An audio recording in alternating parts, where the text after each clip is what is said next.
ना द्वेष रहे, ना राग रहे, ना द्वेष रहे, ना राग रहे, हम सबका प्यार पाले। आओ इस संसार में सम्मानित जीवन जी ले, सम्मानित जीवन जी ले। समय की पुकार है, समय की पुकार, समय की पुकार है, समय की पुकार।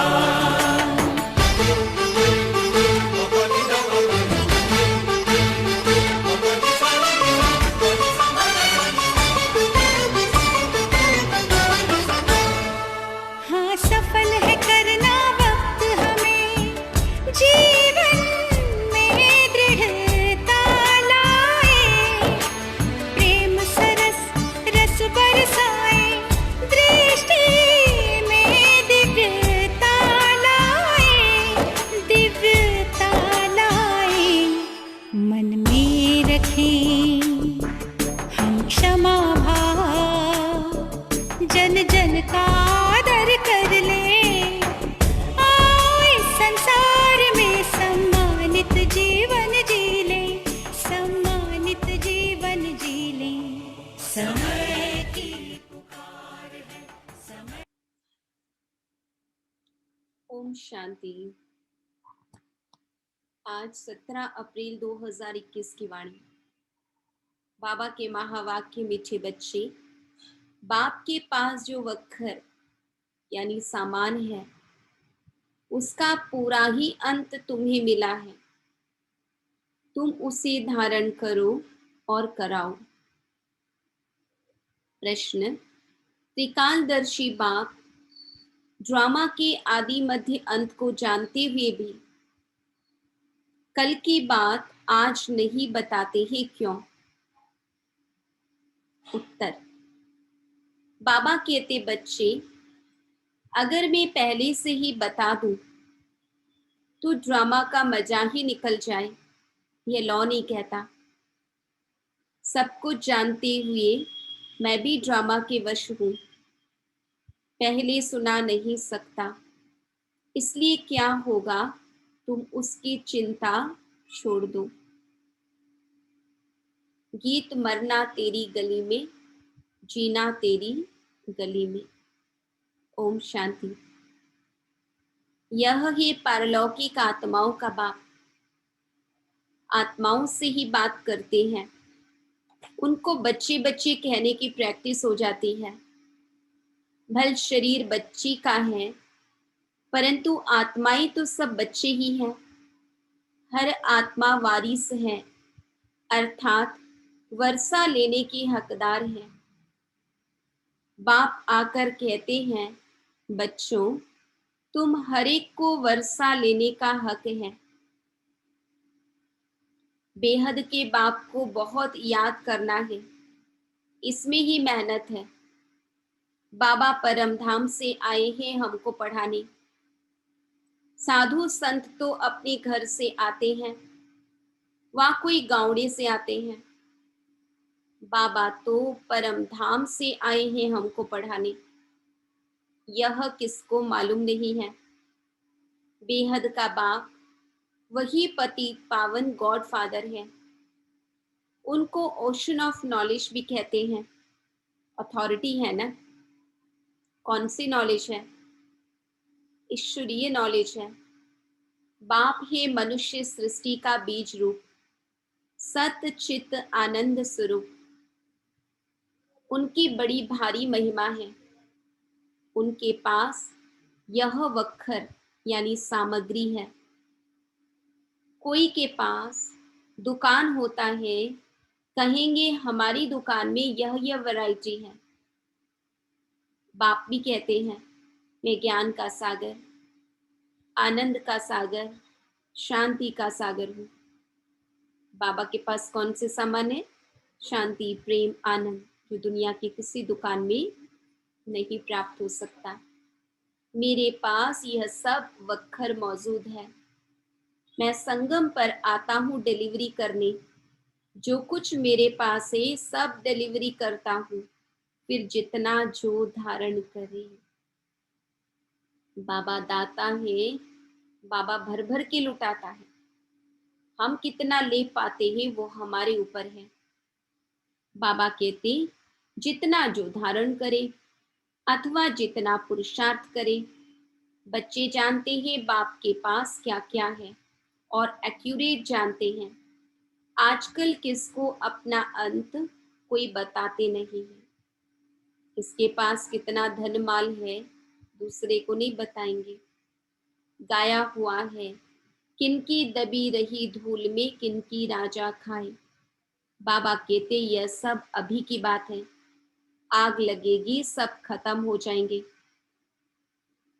राजाओं के पास अंदर बहुत बड़ी मजबूत गुफाएं रहती हैं। भल अर्थक्वेक हो, जोर से आग लगे तो भी अंदर से निकल आते हैं। तुम बच्चे जानते हो यहाँ की कोई भी चीज वहां काम नहीं आनी है। खानियां भी सब नए सिर भरपूर हो जाती है। साइंस भी रिफाइन हो तुम्हारे काम आती है। तुम बच्चों की बुद्धि में अब सारा ज्ञान है।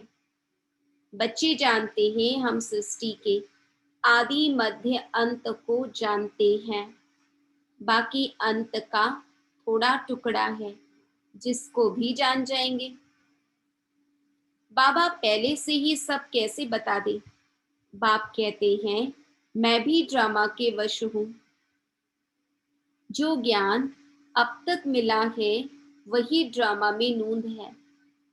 जो सेकंड पास हुआ उनको ड्रामा समझना है। बाकी जो कल होगा वह देखा जाएगा। कल की बात आज नहीं सुनाएंगे। इस ड्रामा के राज को मनुष्य समझते नहीं है। कल की आयु ही कितनी लंबी चौड़ी लगा दी है। इस ड्रामा को समझने की भी हिम्मत चाहिए। अम्मा मरे तो भी हलवा खाना। समझते हैं मर गए जाकर दूसरा जन्म लिया, हम रोए क्यों। बाबा ने समझाया है अखबार में तुम लिख सकते हो यह प्रदर्शनी आज से 5000 वर्ष पहले इस तारीख इस ही स्थान पर इस रीति हुई थी। यह वर्ल्ड की हिस्ट्री ज्योग्राफी रिपीट हो रही है, लिख देना चाहिए। यह तो जानते हैं यह दुनिया बाकी थोड़े दिन है, यह सब खत्म हो जाएंगे। हम तो पुरुषार्थ कर विक्रमाजीत बन जाएंगे। फिर द्वापर से विक्रम संवत शुरू होता है, अर्थात विकर्म होने का संवत। इस समय तुम विकर्मों पर जीत पाते हो तो विकर्माजीत बन जाते हो। पाप कर्मों को श्रीमत से जीत कर विकर्माजीत बन जाते हो। बाबा कहते वहां सतयुग में तुम आत्म अभिमानी होते हो। वहां देह अभिमान होता नहीं। कलयुग में देह अभिमान है। संगम पर तुम देही अभिमानी बनते हो। परम पिता परमात्मा को भी जानते हो। यह है शुद्ध अभिमान। तुम ब्राह्मण सबसे ऊंच हो। तुम हो सर्वोत्तम ब्राह्मण कुलभूषण। बाबा कहते यह नॉलेज सिर्फ तुमको मिलती है, दूसरे किसको मिलती नहीं। तुम्हारा यह सर्वोत्तम कुल है। गाया भी जाता है अतीन्द्रिय सुख गोपी वल्लभ के बच्चों से पूछो। तुमको अब लॉटरी मिलती है, कोई चीज मिल जाती है, उसकी इतनी खुशी नहीं होती है। जब गरीब से साहूकार बन जाते हैं तो खुशी होती है। तुम भी जानते हो जितना हम पुरुषार्थ करेंगे उतना बाप से राजधानी का वर्षा लेंगे। जो जितना पुरुषार्थ करेगा उतना पाएगा। मुख्य बात बाप कहते हैं बच्चे अपने मोस्ट बिलीवेड बाप को याद करो। वह सबका बिलीवेड बाप है। वही आकर सबको सुख शांति देते हैं। अभी देवी देवताओं की राजधानी स्थापन हो रही है। वहां किंग क्वीन नहीं होते, वहां कहेंगे महाराजा महारानी। अगर भगवान भगवती कहे तो फिर यथा राजा रानी तथा प्रजा, सब भगवान भगवती हो जाए। इसलिए भगवान भगवती कहा नहीं जाता, भगवान एक है। मनुष्य को भगवान नहीं कहा जाता। सूक्ष्म वतनवासी ब्रह्मा विष्णु शंकर को भी देवता कहते हैं। स्थूल वतनवासी को हम भगवान भगवती कैसे कहेंगे? ऊंचते ऊंच है मूल वतन, फिर सूक्ष्म वतन, यह है थर्ड नंबर। यह तुम्हारी बुद्धि में रहना चाहिए।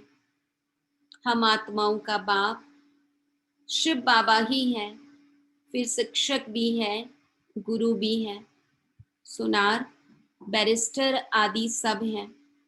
सबको रावण की जेल से छुड़ाते हैं। शिव बाबा कितना बड़ा बैरिस्टर है, तो ऐसे बाप को क्यों भूलना चाहिए? क्यों कहते हैं बाबा हम भूल जाते हैं? माया के बहुत तूफान आते हैं। बाबा कहते हैं यह तो होगा, कुछ तो मेहनत करनी पड़े। यह है माया से लड़ाई। तुम पांडवों की कोई कौरवों से लड़ाई नहीं है। पांडव कैसे लड़ाई करेंगे? फिर तो हिंसक हो जाएगी। बाप कभी हिंसा नहीं सिखाते हैं। बाबा कहते कुछ भी नहीं समझ सकते। वास्तव में हमारी कोई लड़ाई है नहीं। बाबा सिर्फ युक्ति बताते हैं कि मुझे याद करो, माया का वार नहीं होगा। इस पर भी एक कहानी है। पूछा पहले सुख चाहिए व दुख? तो बोला सुख। दुख हो न सके सतयुग में। तुम जानते हो इस समय सभी सीताएं रावण की शोक वाटिका में है। यह सारी दुनिया सागर के बीच में लंका है।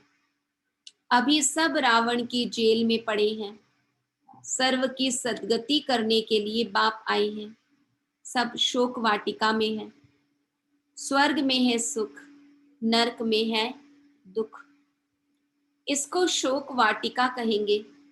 वह है अशोक स्वर्ग। बहुत बड़ा अंतर है। तुम बच्चों को कोशिश कर बाप को याद करना चाहिए, तो खुशी का पारा चढ़ेगा। बाप की राय पर नहीं चलेंगे तो सौतेले ठहरे, फिर प्रजा में चले जाएंगे। मातेले होंगे तो राजधानी में आ जाएंगे। राजधानी में आना चाहते हो तो श्रीमत पर चलना पड़े। कृष्ण की मत नहीं मिलती है, मत है ही दो। अभी तुम श्रीमत लेते हो, फिर सतयुग में उसका फल भोगते हो। फिर द्वापर में रावण की मत मिलती है। सब रावण की मत पर असुर बन जाते हैं। बाबा कहते तुमको मिलती है ईश्वरीय मत। मत देने वाला एक ही बाप है, वह है ईश्वर। तुम ईश्वरीय मत से कितना पवित्र बनते हो। पहला पाप है विषय सागर में गोता खाना, विकारी बनना, काम विकार के वश होना। देवताएं विषय सागर में गोता नहीं खाएंगे। कहेंगे क्या वहां बच्चे नहीं होते हैं? बच्चे क्यों नहीं होते? परंतु वह है ही वाइसलेस दुनिया, संपूर्ण निर्विकारी। बाबा कहते वहां भी गृहस्थ आश्रम ही होगा, बच्चे भी होंगे, परंतु बच्चे योग बल से पैदा होंगे। बाबा कहते वो है ही संपूर्ण निर्विकारी दुनिया, वहां यह कोई विकार होते नहीं। बाप ने समझाया है देवता सिर्फ आत्म अभिमानी है, परमात्मा अभिमानी नहीं है। तुम आत्म अभिमानी भी हो, परमात्मा अभिमानी भी हो। पहले दोनों नहीं थे। सतयुग में परमात्मा को नहीं जानते, आत्मा को जानते हैं कि हम आत्मा यह पुराना शरीर छोड़ फिर जाए नया शरीर लेंगी। पहले मालूम पड़ जाता है, अब पुराना छोड़ नया लेना है। बच्चा होता है तो भी पहले से साक्षात्कार हो जाता है। योग बल से तुम सारे विश्व के मालिक बन जाते हो, तो क्या योग बल से बच्चे नहीं हो सकते? योग बल से कोई भी चीज को तुम पावन बना सकते हो, परंतु तुम याद भूल जाते हो। कोई को अभ्यास पड़ जाता है। बहुत सन्यासी लोग भी होते हैं जिनको भोजन का कदर रहता है, तो उस समय बहुत मंत्र पढ़कर फिर खाते हैं। बाबा कहते तुमको भी परहेज तो बताई है, कुछ भी मांस मदिरा नहीं खाना है। तुम देवता बनते हो न, देवताएं कभी कीचड़ पट्टी नहीं खाते, तो ऐसा पवित्र बनना है। बाप कहते हैं मेरे द्वारा तुम मुझे जानने से सब कुछ जान जाएंगे, फिर जानने का कुछ रहेगा नहीं। सतयुग में फिर पढ़ाई भी और होती है। इस मृत्यु लोक की पढ़ाई का अब अंत है। मृत्यु लोक की सारी कारोबार खत्म हो, फिर अमर लोक की शुरू होगी। इतना बच्चों को नशा चढ़ना चाहिए। अमर लोक के मालिक थे तुम, बच्चों को अतीन्द्रिय सुख परम सुख में रहना चाहिए। परम पिता परमात्मा के हम बच्चे हैं अथवा स्टूडेंट हैं। परम पिता परमात्मा हमको अब घर ले जाएंगे। इनको ही परमानंद कहा जाता है। सतयुग में यह बातें होती नहीं। यह तुम अभी सुनते हो। इस समय ईश्वरीय फैमिली के हो। अभी का ही गायन है अतीन्द्रिय सुख गोप गोपियों से पूछो। परम धाम का रहने वाला बाबा आकर हमारा बाप टीचर गुरु बनते हैं। तीनों ही सर्वेंट ठहरे, कोई अभिमान नहीं रखते। कहते हैं हम तुम्हारी सेवा कर तुमको सब कुछ दे निर्वाण धाम में बैठ जाएंगे, तो सर्वेंट हुआ ना। वाइसराय आदि हमेशा सही करते हैं, तो ओबीडियंट सर्वेंट लिखते हैं। बाबा भी निराकार निरहंकारी है। कैसे बैठ पढ़ाते हैं।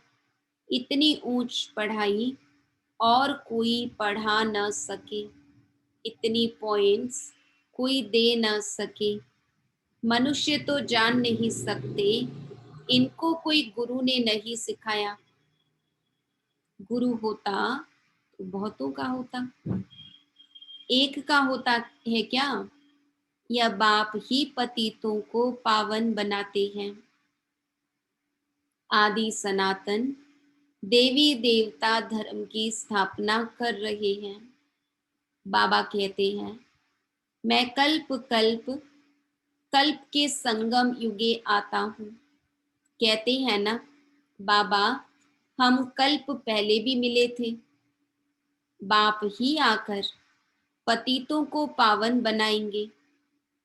21 जन्मों के लिए तुम बच्चों को पावन बनाता हूँ, तो यह सब धारणा करनी चाहिए। फिर बताना चाहिए बाबा ने क्या समझाया। बाप से हम भविष्य 21 जन्मों का वर्षा लेते हैं। यह याद रहने से फिर खुशी में रहेंगे। यह परम आनंद है। मास्टर नॉलेजफुल ब्लिसफुल, यह सब वरदान बाप से अभी तुमको मिलते हैं। सतयुग में तो बुद्धू होंगे, वहां इतनी प्राप्ति होगी, लेकिन प्राप्ति कैसे पाया, किसने दी, कैसे ली, कुछ नहीं पता होगा। इन लक्ष्मी नारायण को तो कुछ भी नॉलेज नहीं है। इन्हों को होती तो परंपरा से चली आती। बाबा कहते तुम जैसा परम आनंद देवताओं को भी नहीं हो सकता है। ईश्वरीय गोद, ईश्वरीय पढ़ाई, ईश्वरीय पालना की फीलिंग देवताओं को भी नहीं होगी। अच्छा, मीठे मीठे सिकी लधे बच्चों प्रति माता पिता बाप दादा का याद प्यार और गुड मॉर्निंग। रूहानी बाप की रूहानी बच्चों को नमस्ते। हम रूहानी बच्चों की रूहानी बाप दादा को याद प्यार, गुड मॉर्निंग और नमस्ते। धारणा के लिए मुख्य सार, देवता बनने के लिए खान पान की बहुत शुद्धि रखनी है, बहुत ही परहेज से चलना है। योग बल से भोजन को दृष्टि दे शुद्ध बनाकर स्वीकार करना है। दूसरा, परम पिता परमात्मा के हम बच्चे अथवा स्टूडेंट हैं, वह हमें अब अपने घर ले जाएंगे। इसी नशे में रह परम सुख, परम आनंद का अनुभव करना है। वरदान, स्वयं के टेंशन पर अटेंशन देकर विश्व का टेंशन समाप्त करने वाले विश्व कल्याणकारी भव। जब दूसरों के प्रति जास्ती अटेंशन देते हो तो अपने अंदर टेंशन चलता है, इसलिए विस्तार करने के बजाय सार स्वरूप में स्थित हो जाओ। क्वांटिटी के संकल्पों को समाकर क्वालिटी वाले संकल्प करो। पहले अपने टेंशन पर अटेंशन दो, तब विश्व में जो अनेक प्रकार के टेंशन हैं उनको समाप्त कर विश्व कल्याणकारी बन सकेंगे। पहले अपने आप को देखो, अपनी सर्विस फर्स्ट। अपनी सर्विस की तो दूसरों की सर्विस स्वतः हो जाएगी। स्वयं के टेंशन पर अटेंशन देकर विश्व का टेंशन समाप्त करने वाले विश्व कल्याणकारी भव। स्लोगन, योग की अनुभूति करनी है तो दृढ़ता की शक्ति से मन को कंट्रोल करो। योग की अनुभूति करनी है तो दृढ़ता की शक्ति से मन को कंट्रोल करो। ओम शांति।